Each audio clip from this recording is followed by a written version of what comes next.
Stories and Documentary Network.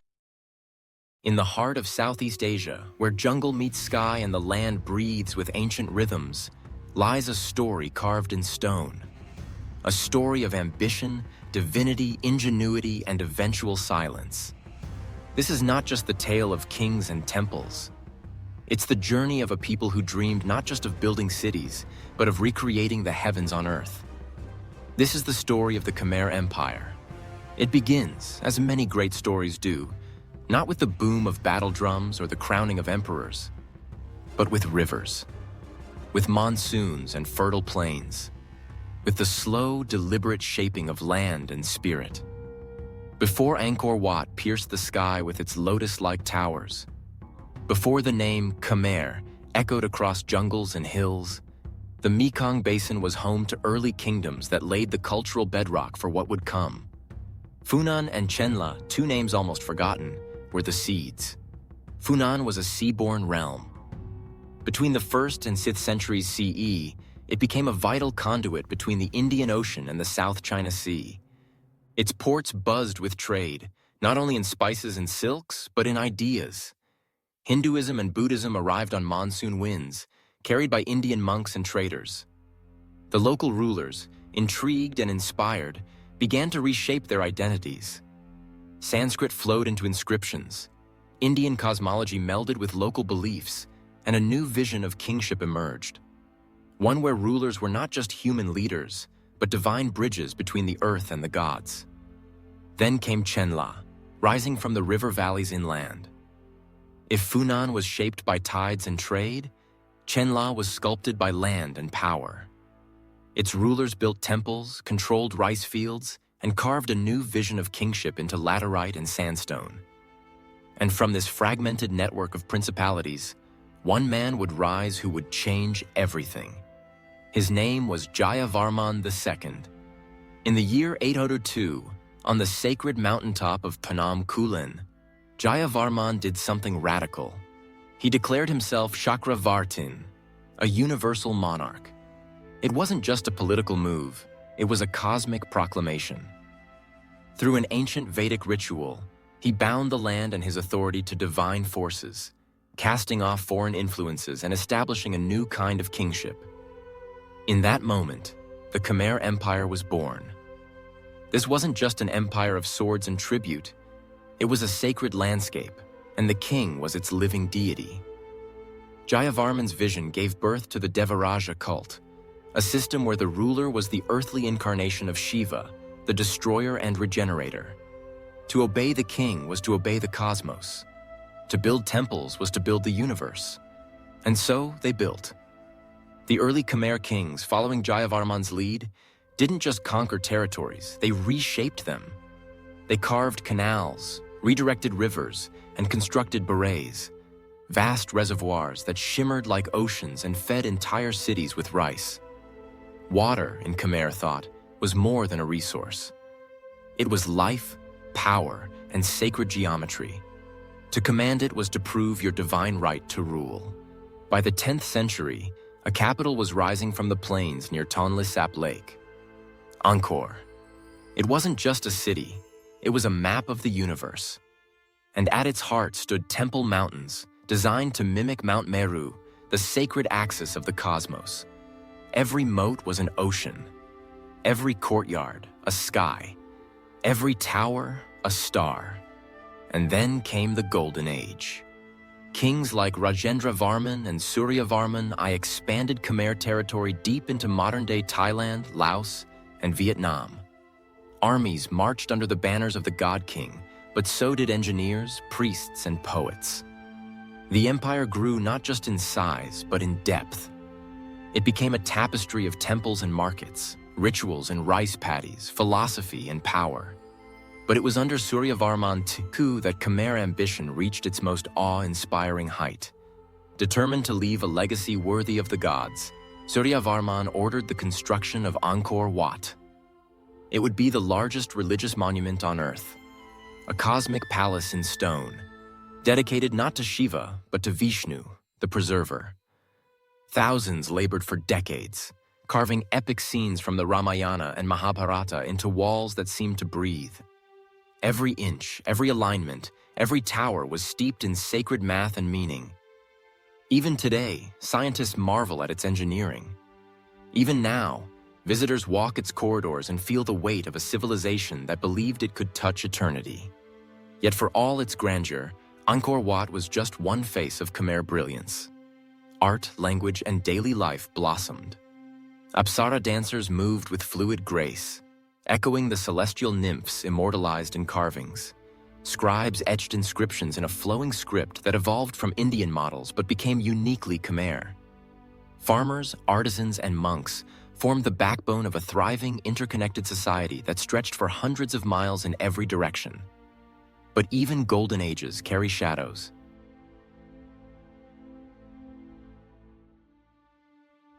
By the late 12th century, the Khmer Empire was thriving. Its rice fields stretched endlessly, its temples touched the sky, and its kings were living gods.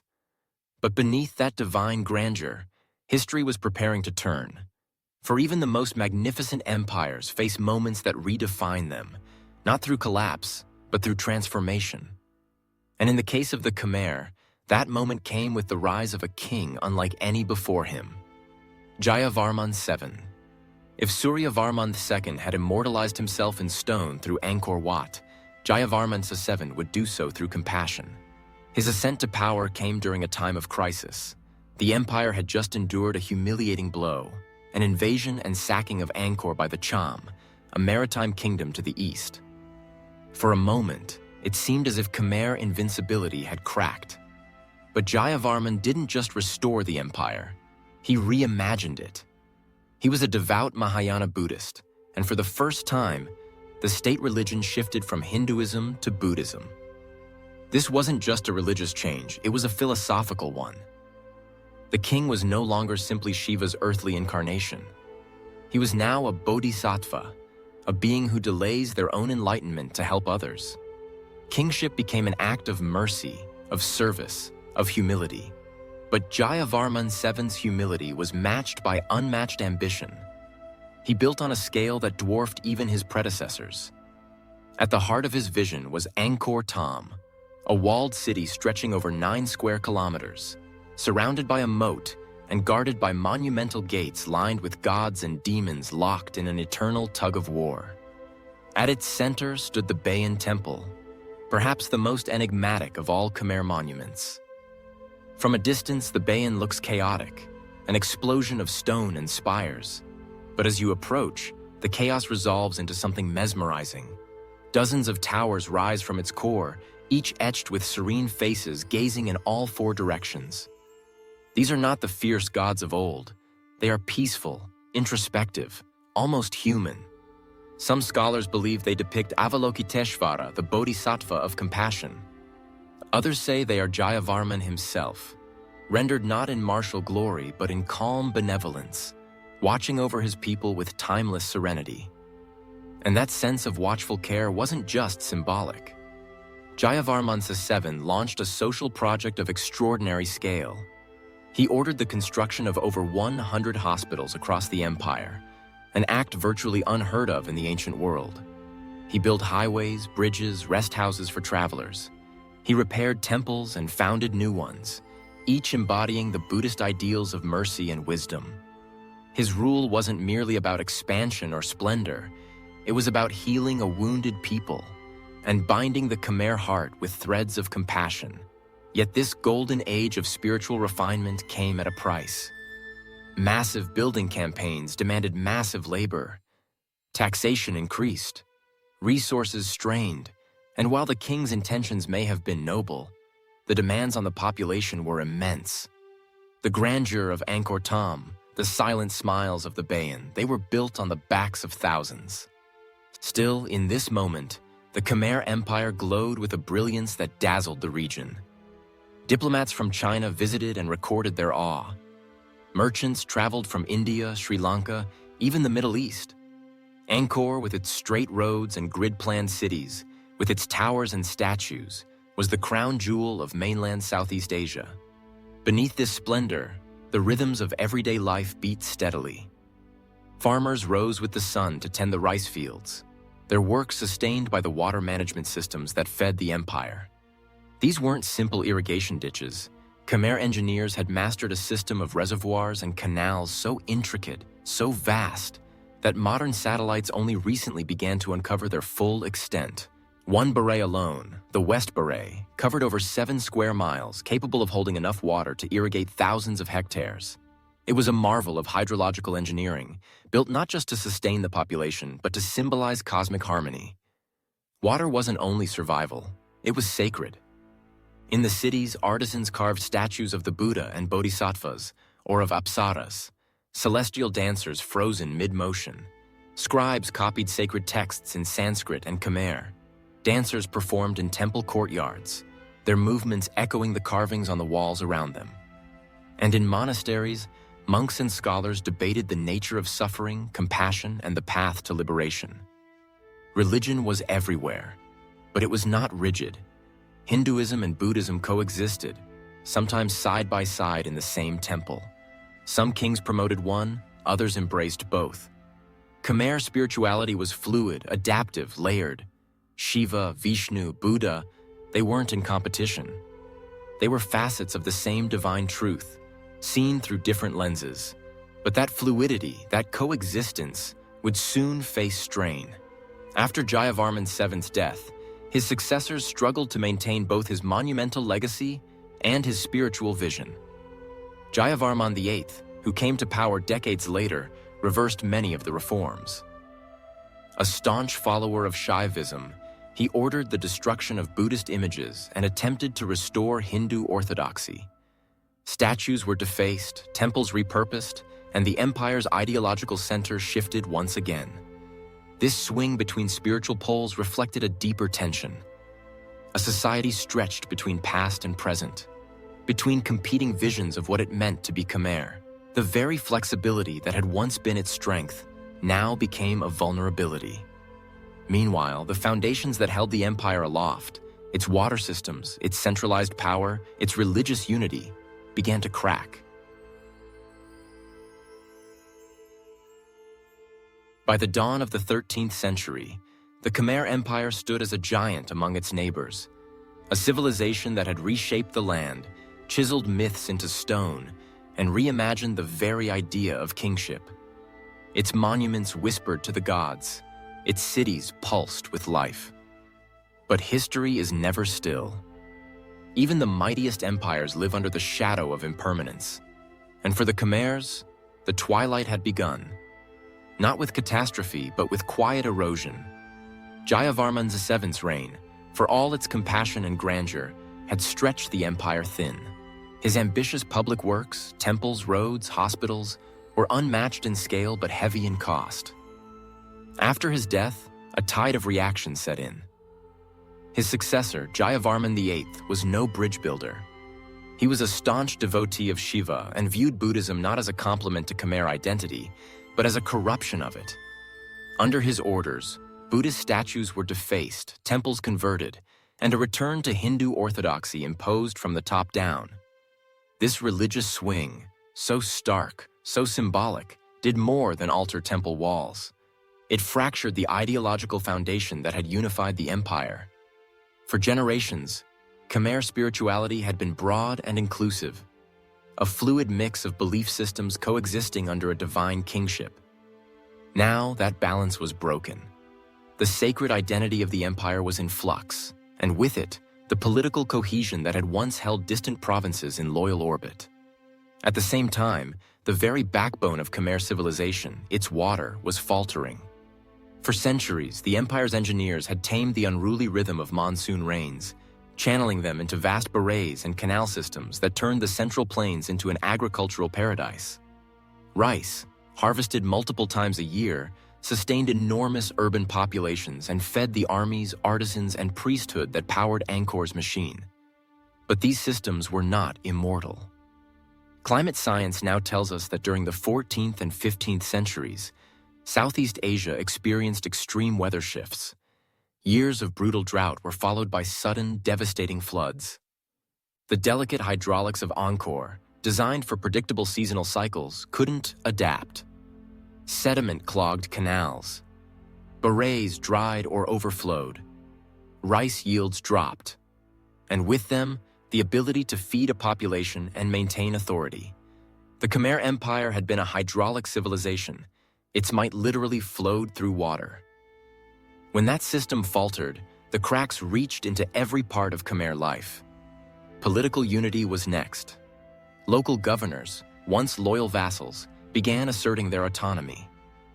Without a strong central force, internal divisions deepened.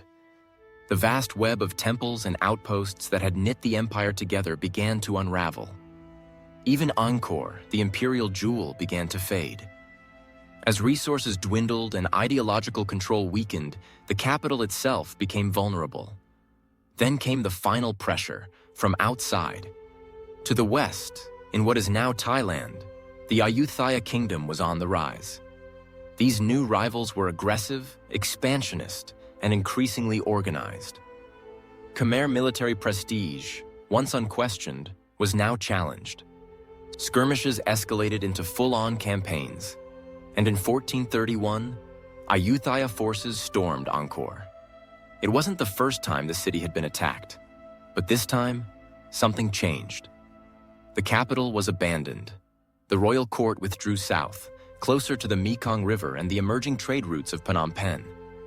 The jungle began its slow, silent takeover. Yet the fall of Angkor wasn't an apocalypse. It was a transformation. The Khmer people didn't disappear. They adapted.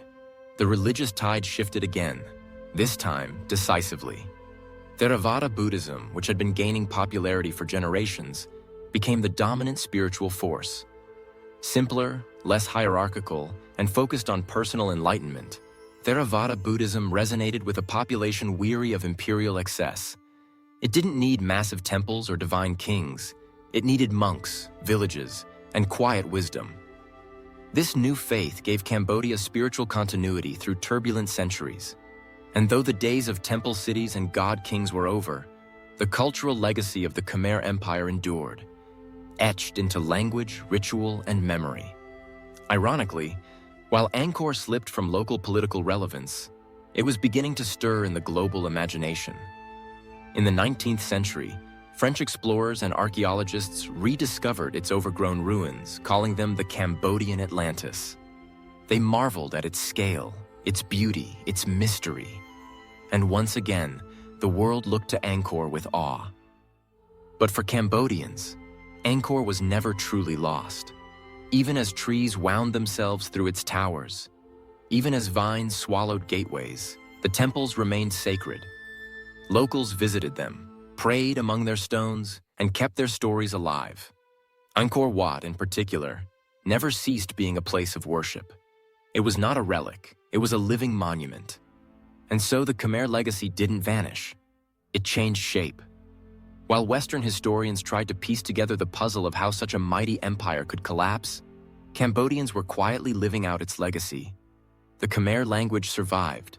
The dances, rituals, and stories endured. Even the Cambodian flag bears the image of Angkor Wat, not as nostalgia, but as national identity. It's tempting to frame the fall of the Khmer Empire as a tragedy, a great loss of splendor. But the truth is more nuanced. It was a shift, from monumental grandeur to spiritual resilience, from god-kings to monks, from empire to nation.